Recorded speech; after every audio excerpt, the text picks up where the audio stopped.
Bonjour, je suis Claude Viala.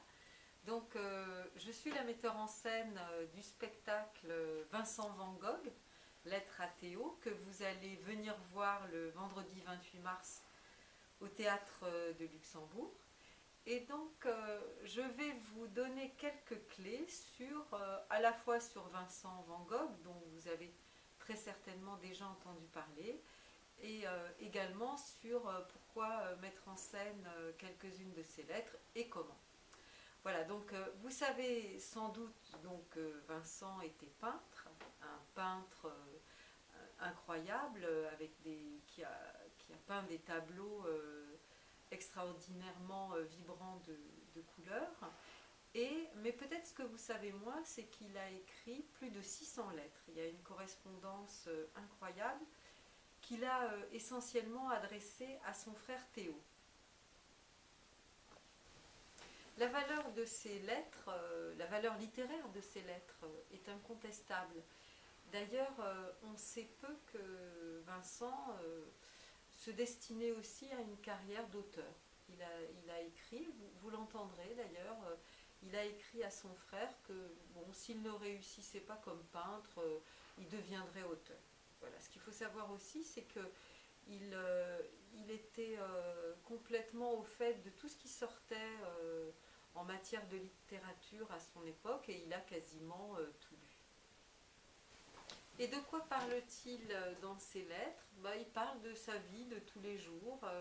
Il parle surtout de la difficulté d'être un artiste à la fin du XIXe siècle, mais dans ces difficultés qui sont essentiellement financières, on peut entendre un écho à la difficulté d'être artiste aussi au XXe, au XXIe siècle, etc., etc. C'est une des raisons qui a fait que nous nous sommes intéressés de si près à ce qu'il raconte, parce que c'est vraiment, il décrit vraiment avec beaucoup d'exactitude justement qu'est-ce que c'est qu'être un artiste, pourquoi et pourquoi continuer alors même que ces tableaux ne se vendent pas. Vincent et Théo, qui était son frère cadet, étaient extrêmement liés.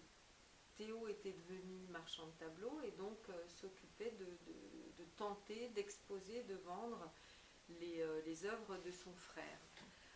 Il a soutenu financièrement Vincent Van Gogh toute sa vie. Et d'ailleurs, après la mort de Vincent Van Gogh, il lui a survécu d'un an jour pour jour. Ce qui quand même prouve ce lien incroyable qu'il y avait entre ces deux personnalités. Maintenant, dans cette correspondance, il faut dire que Vincent parle beaucoup d'argent. Il parle de l'argent qui lui fait défaut pour sa vie à lui, et puis surtout l'argent qui lui fait défaut pour acheter la couleur, pour acheter la toile. Il se désespère aussi de ne pas pouvoir, malgré un travail acharné, c'est un acharné du travail, subvenir à ses besoins et pouvoir rembourser ce qu'il pense être une dette vis-à-vis de son frère.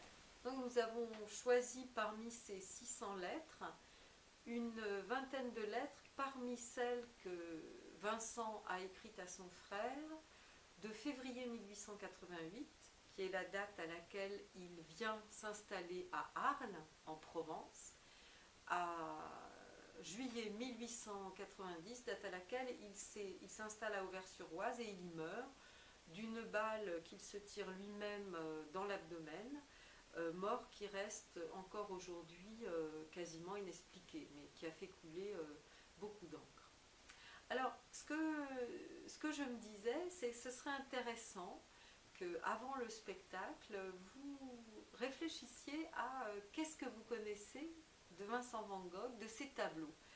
Parce que de manière extrêmement volontaire, on a choisi de ne pas représenter les tableaux de Vincent parce qu'ils sont dans l'inconscient collectif. Je suis sûre que vous avez tous dans votre tête une image des iris, une image des champs de Provence, des vols de corbeaux, des petites maisons à Auvers-sur-Oise, voire des premières peintures qu'il a réalisées en Hollande.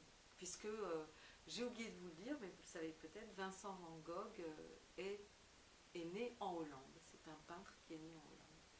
Donc voilà, faites un peu le point sur l'imaginaire, sur la connaissance que vous avez de sa peinture, parce que vous verrez qu'au fil des lettres que le comédien Hervé Laudière vous dira, Vincent Van Gogh va décrire ses tableaux. Il va décrire ses tableaux et il va décrire essentiellement les couleurs, parce que c'était un obsédé de la couleur et de la lumière. Hervé, donc, qui interprète Vincent Van Gogh, vous en parlera tout à l'heure beaucoup mieux que moi. Donc, on a choisi de ne pas représenter ces tableaux, puisque vous les aurez un petit peu dans votre tête, et on a choisi d'installer Vincent Van Gogh au milieu du public. Pourquoi? Parce que vous verrez dans ses lettres, il se plaint de son immense solitude. Je pense à la lecture des lettres, on peut imaginer qu'il aimait vraiment les gens, et il en a rencontré certains au cours de sa vie de très intéressants qui sont intéressés à lui, à sa peinture, mais il a toujours souffert de son isolement, sans doute lié aussi à sa position d'artiste, en marge un petit peu de la société et à son époque.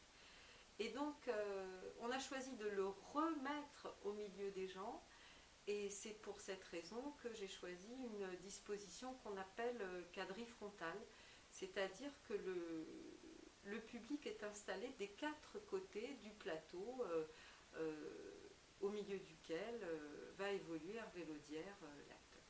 J'ai demandé aussi à Hervé, et il vous en parlera certainement également, de ne pas totalement interpréter Vincent, c'est-à-dire de le représenter, mais de rester... on a choisi de ne pas théâtraliser, c'est-à-dire ce sont des lettres, donc déjà ce n'est pas... La particularité, c'est que ça n'est pas une pièce de théâtre, et donc ce sont des lettres qui sont adressées à quelqu'un. C'est assez intimiste, puisque Vincent parle à son frère Théo, et on a choisi d'essayer de retrouver cette intimité. Donc le comédien va s'adresser à vous comme il parle à son frère, comme il écrit à son frère dans les lettres. La lumière est très sobre, le dispositif scénique également, vous verrez, et il y a aussi la présence du pianiste Christian Roux, qui est aussi le compositeur de la musique. Alors il a composé à partir de... Il s'est inspiré de l'œuvre de Debussy, qui était un musicien contemporain de Van Gogh. Et vous verrez que cette musique est une respiration, parce que le contenu des lettres est assez dense, son contenu est assez parfois dramatique, mais on ne l'utilise pas systématiquement entre les lettres. La musique peut venir à un moment donné au milieu d'une lettre, et puis Christian est vraiment un partenaire de jeu pour Hervé, et il arrive que parfois il improvise, qu'Hervé improvise un déplacement, que Christian lui réponde par de la musique. Voilà. Écoutez, je pense que voilà ce que je peux vous dire un peu sur ce qui nous a vraiment intéressé et comment on a décidé de monter ce spectacle. Et puis j'ai hâte de vous rencontrer maintenant directement, et je serai très contente de répondre à vos questions directement le 28 mars, quelques minutes après le spectacle. Bonjour, je suis Hervé Laudière, c'est moi que vous allez voir dans le spectacle. C'est moi qui interprète d'une certaine manière Vincent Van Gogh. Alors évidemment, le travail n'a pas été de ressembler à Vincent, parce que j'ai pas du tout la tête de Vincent Van Gogh. Lui était roux, les cheveux roux lumineux, il avait un visage très osseux, un regard un peu intense, on va dire.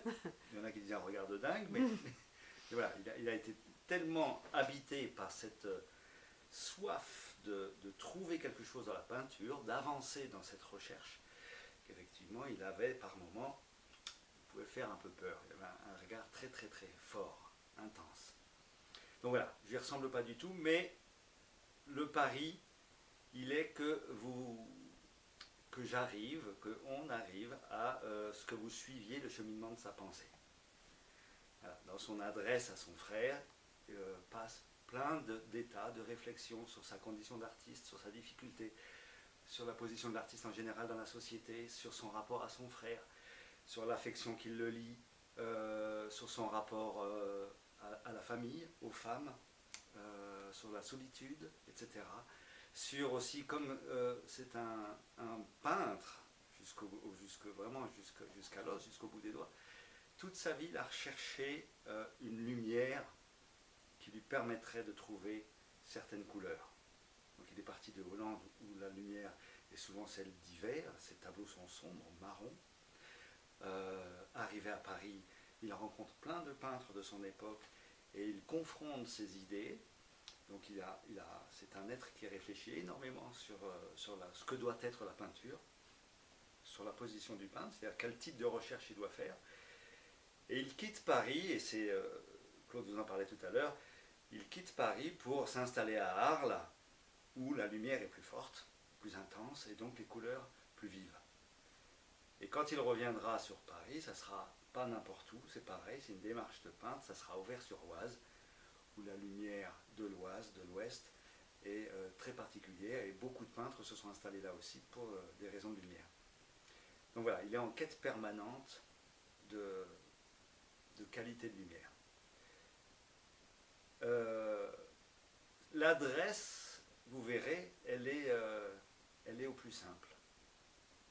Elle est au plus simple parce que l'important c'est justement que petit à petit on entre dans son univers mental, dans sa réflexion, voilà. Parfois dans ses douleurs, dans ses questionnements, dans ses plaisirs, dans ses joies. Quand il travaille sur un tableau, je pense que ça se faisait beaucoup à l'époque, mais lui particulièrement faisait des études. C'est-à-dire que il sortait dehors, c'est vraiment une particularité à Vincent van Gogh, c'est-à-dire que lui peignait ce qu'il voyait. Contrairement à d'autres, il y a tout eu un débat avec Gauguin où Gauguin sort pour voir la nature et rentre pour la peindre de mémoire. Lui, il fallait qu'il soit devant. Et devant la nature, donc il fait un croquis avec dans chaque élément le nom de la couleur.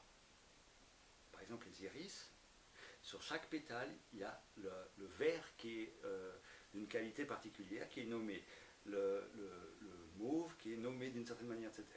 Ce qui lui permettait de faire la liste des couleurs dont il avait besoin pour ce tableau et de le commander à son frère. Son frère lui envoyait l'argent nécessaire à ces couleurs-là, il les achetait, s'en procurait et peignait le tableau. Et donc c'est toute une démarche qui est assez longue de conception du tableau jusqu'à la réalisation. Comme si voilà, il y avait une sorte de commande avant nécessaire pour ne pas acheter des couleurs en vrac, et c'est très impressionnant, c'est que quand on voit les études qu'a fait Vincent van Gogh et qu'on voit le tableau après, il y a absolument dans le tableau ce qui était prévu des mois avant. Voilà, c'est important de le savoir parce que vous verrez que dans les lettres, il y fait référence par moment à ce type de travail.